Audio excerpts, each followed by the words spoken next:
City News on TV Rotorua is proudly brought to you by Rotorua Central.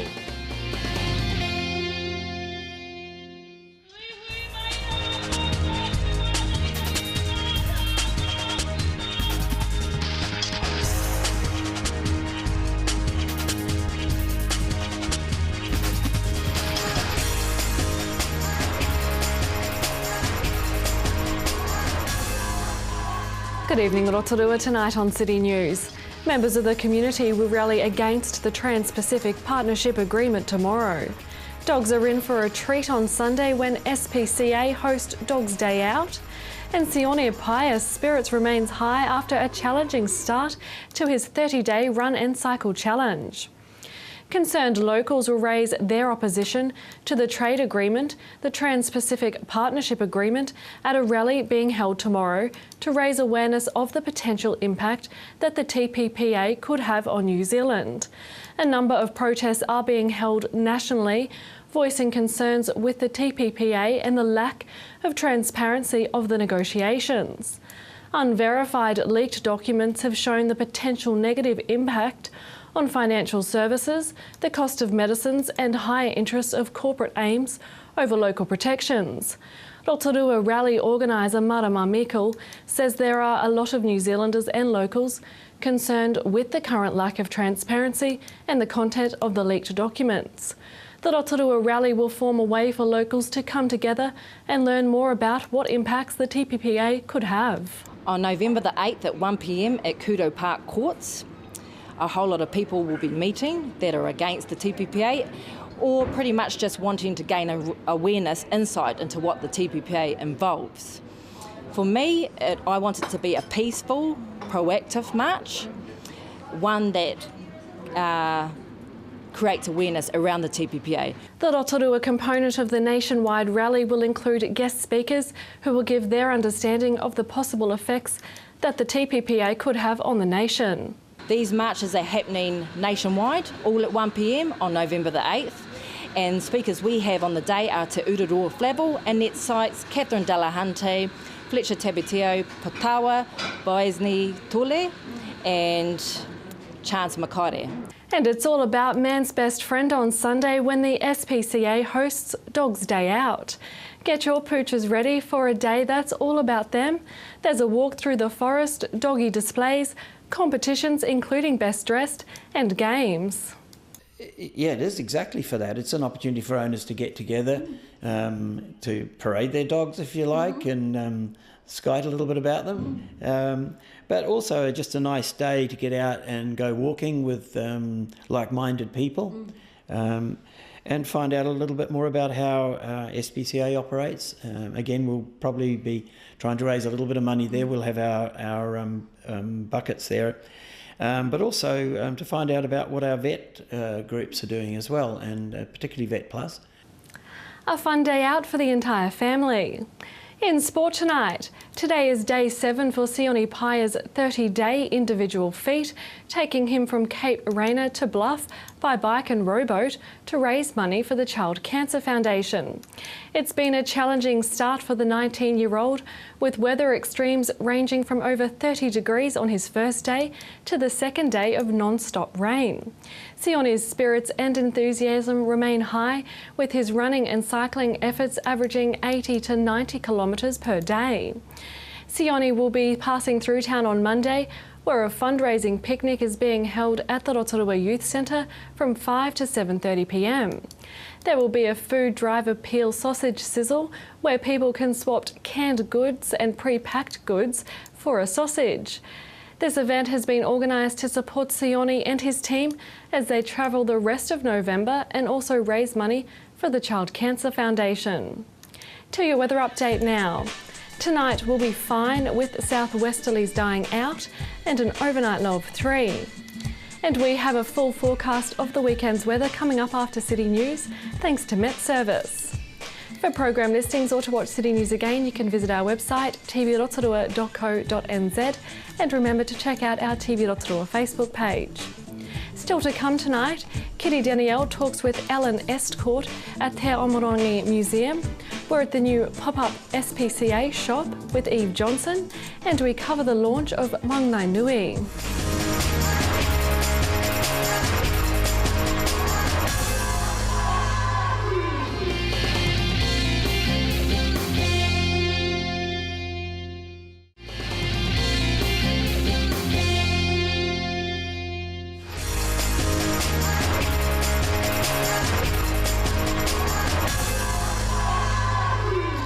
Well, here I am now at the Te Amorangi Museum in Holdens Bay. I'm joined by the chairman of the Te Amorangi Trust Board. His name is Alan Estcourt. Kia ora, Alan. Hello. Hello, nice to meet you and nice to be here in front of this beautiful old colonial house. Can you give us a little bit of a history of this museum if nobody has been here before? The house was built in 1924, and through the 50s and 60s the owner at that time collected lots of different things, and that slowly turned into something that was bigger than he could manage on his own, so a trust board was formed, and it's been operated ever since by a group of volunteers. And you have a bit of a passion for it. You've been here for 15 years now. Over the years, what are the changes that you've seen? One or two new buildings, a continuing flow of items coming in, some of which end up on display to sort of round out the displays. And I brought the traction engine into the museum, which is a favourite item. Mm-hmm. That you actually worked on yourself, didn't you? Yes, I restored it after it had been in Rotorua Park for 30 years. And that's how you got involved? Yes. So tell me a little bit about where all these things come from. You said you have a steady stream of things coming in. Where are they coming from? Oh, the various people in and around Rotorua have Things stashed away? contributed things which they no longer have room to keep at home. Yes. So you have quite a number of buildings here. How many buildings would you have all up, do you say? 14, I think 14. And each of them has a bit of their own story and a bit of their own character. That's right. We had a little bit of a walk through, and there's some relatively new additions to the museum. Can you tell me a bit about them? Yes, it's not quite so new now, but the entry building was built about 3 years ago. We've got a porch from the early Anglican church, which is just being tidied up now so that we can make use of it. And we've got a new workshop and classroom building under construction. Now that's the big story. That's why we've actually come out, because that is really big and is going to mean a massive amount of other things are on option here, like some classrooms, some teaching. It's upstairs is a meeting room or classroom which will be available to the visitors, school groups particularly, but also for local community groups to have meetings in if they want to. Nice. So you're looking for volunteers at the moment, aren't you? To do what? We're always looking for volunteers. There's a very wide range of things needed for the museum. We have a reasonable number of people working on maintenance and construction, but we need more, and we need people who are also interested in operating the museum, communicating with the public and keeping the displays clean and tidy. Nice. And there's plenty of administration duties if anybody's interested. So come down and, I guess, join the family down here at the Amorangi Museum. Yes, it's a volunteer group, and it's a good social group, and it helps people fill in time and do something which they get job satisfaction from. So for young people, there is going to be a classroom space, and do you actively encourage schools to come out and We do. participate? Yes, we're working in cooperation with the Town Museum Education Department. Nice. So we have a reasonable number of school groups, and they get a lot of interest, a lot of value out of it. So coming up over the summer, is the new building going to be ready to be seen? When will that be unveiled? Several months yet. Several Yes. months. Oh, well, we look forward to it in anticipation. During the summer months, children can come out with their families, I expect. That's right. Yes, and we have a small model train to help entertain the young ones. Oh, well, parents always appreciate help during the school holidays, that's for sure. Thank you very much for your time. Very Is there good. anything else you'd like to add? No, that's the story. That's the story. Well, there you go. That's the story. Just come on out to Te Amorangi Museum and you'll be greeted by, of course, Alan and some very, very dedicated volunteers around the corner there, and a beautiful new building and lots of history of Rotorua anytime during the week. Open every day? Thursdays and Sundays. Well, there you go. Not any time during the week, just Thursdays and Sundays. Kia ora, Alan. Thank you. Very good.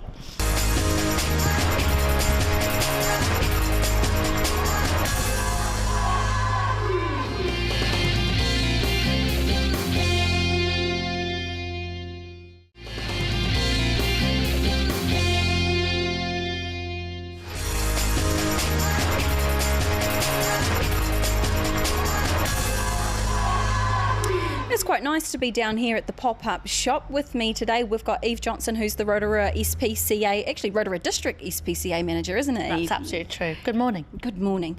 Now, I want to talk Guy Fawkes with you, if that's okay. Sure. I'd like to know what's the impact that Guy Fawkes has on our beloved animals. It's difficult for the SPCA because Guy Fawkes isn't just about November the 5th, which it traditionally is globally. It's now happening a week before, a week after. We're also getting fireworks at key dates like Christmas, New Year. If somebody's doing a major event in Rotorua, you'll also get fireworks. So fireworks, let's say Guy Fawkes is what it's called, but actually it's stretching out now for a lot longer. The impact on animals is quite high. It's especially hard for animals like horses in fields, because what we find is they're bolting through gates, they're bolting through fences, so we get a lot of deaths around that time. We've been lucky in Rotorua so far this time. We've been okay, but fireworks are going on every night around Guy Fawkes. And animals get really frightened. Because they really don't understand what's going on, do they? They don't, they just hear the big bangs, and see the bright flares. And you can't, it's different to a dog, you can keep a dog in, but when you've got horses out in a field or farm animals out, it can get really frightening, especially if they're birthing or going through any kind of other thing in their life. What would your recommendations be around fireworks, either the sale or the use of them? Oh, look, I think the SPCA is calling for a ban on them, and I think there ought to be a controlled use of them.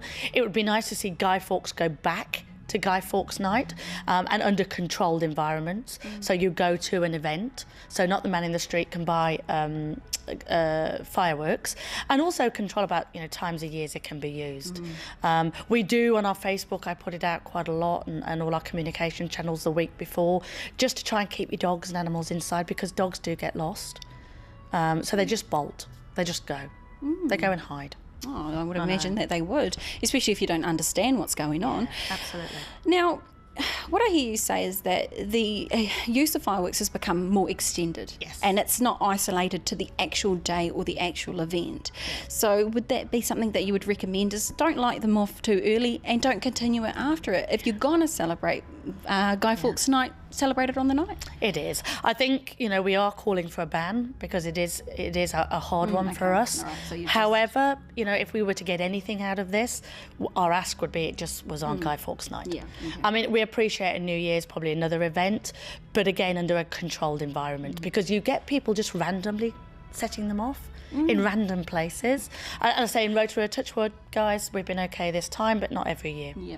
Now, I know it's common sense, but give us some guidelines. What do we need to watch out for when it comes to our animals and fireworks? Just be aware of where your animals are. Make sure if your dogs and cats, keep them in the house and keep them close to you. Be aware that they'll hear things at a different level than we do, so be aware they'll almost hear it before we do. So just watch out for them. It's a little bit harder for farm animals, because you haven't got that control, but if you have got horses and you can bring them in, put them in the stables, or be aware that what's going on. Unfortunately, because it's random and it's happening 2 weeks before and 2 weeks after, it's something you're having to do every night, and you just don't know where they're going to go off. Oh, yeah, absolutely. Look, I agree with you 100% on that one. Yeah. There does definitely need to be some more guidelines around the use of fireworks. So what's the main focus of Appeal Week?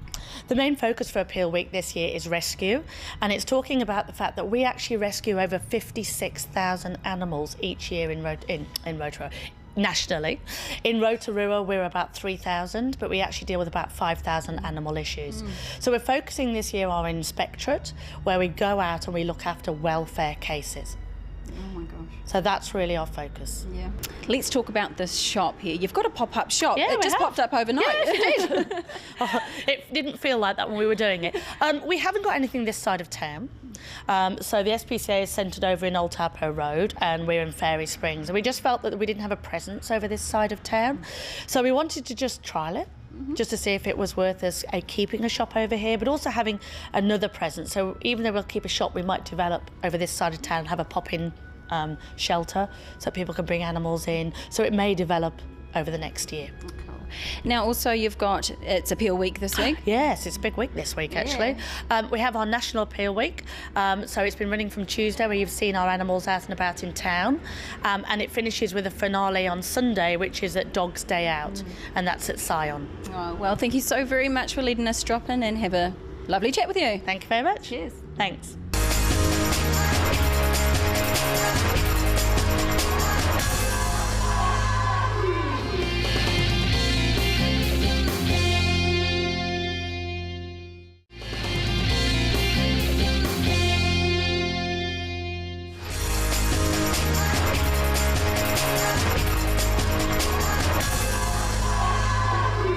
Mā Ngai Nui, the latest newspaper to hit Rotorua. With me today we've got Marissa, who is one of the driving forces behind the paper, but is also the co-editor. Marissa, kia ora. Kia ora. How long have you been working on this project? For about 3 years, yeah, so it's been a long time in the making, but we're here now and really excited. And where did you draw the inspiration from for this project? Oh, I've always loved writing since I can remember, so I've always been passionate about that. And then moving back to Rotorua, I found that Te Arawa were yet to really harness communications, and they didn't really have a publication of sorts to get our stories out.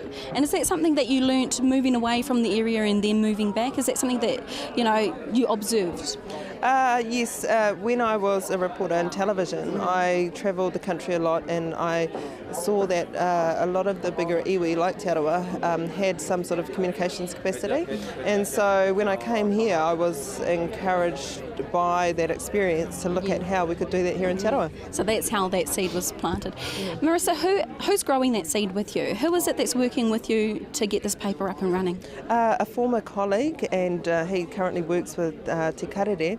His name's Kiriama Wright, and we're both Te Arawa, and we both love to write, so yeah. So give me a background on the paper. What's it about, who's it for, and what's the content? Well, it's a publication written by Te Arawa, for Te Arawa, but relevant to all New Zealanders.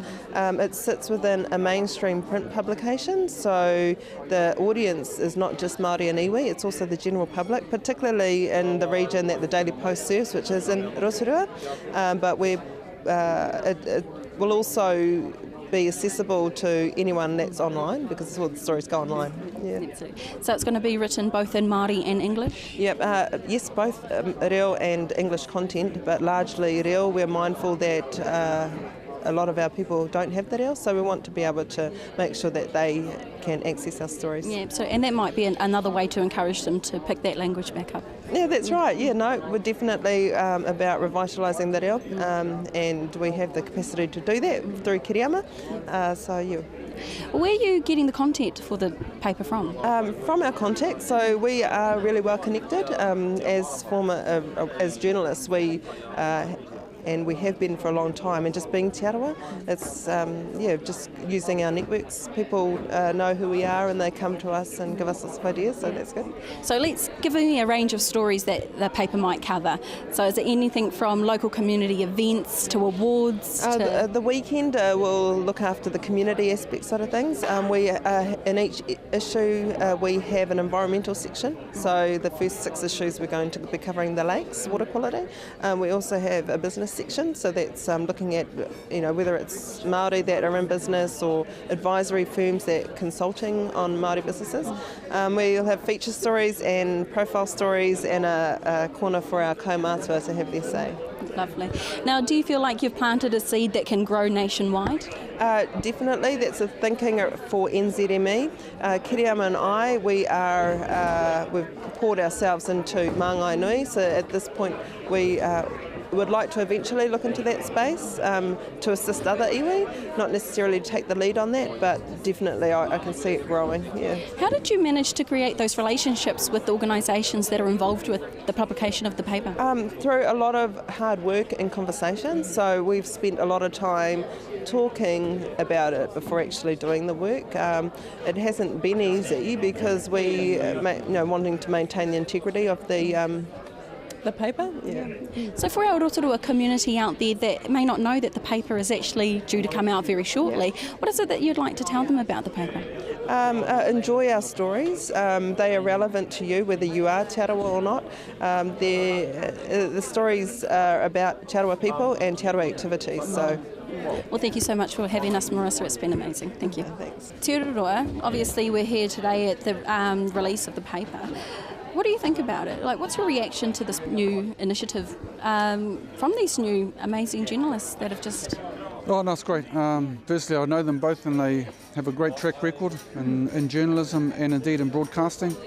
Secondly, it's a Māori business, so we've got to encourage that to happen more often. I'm sure it's part-time for them at the moment. They've got their other businesses and trying to get some money. It's more about a passion. Great thing about the newspaper is that it's going to be for Te Arawa telling our own stories and creating history in a sense, because they're creating a library of information that's about this generation for years to come. Just as other newspapers have grown over time, they've fallen over on the back of not enough resource. So you've had things such as Pipi Whāraurua, you've had Te Kaia, Pukai rather. So all those sorts of newspapers have had, unfortunately, fallen over. The great thing about what we have here is a partnership between a big newspaper operation and the infrastructure coming together with those who are prepared to provide information for that newspaper and put it out as a part of our mainstream delivery of newspapers. So I think it's great. And one of the most important things I think that is also captured is that they're going to find some time for young newspaper writers of Māori to present articles into a circulation for the paper as well. So that provides hopefully a staircase for those who are interested in journalism. Beautiful, good words. Thank you so very much. Sweet, no problem. That was Melanie Groves at the launch event for Māngai Nui. To watch the show again or to catch up on past episodes, you can visit our website tvrotorua.co.nz.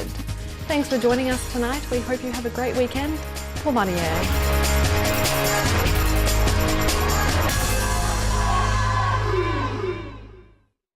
Supporting local content so you can see more of New Zealand on air. City News on TV Rotorua was proudly brought to you by Rotorua Central.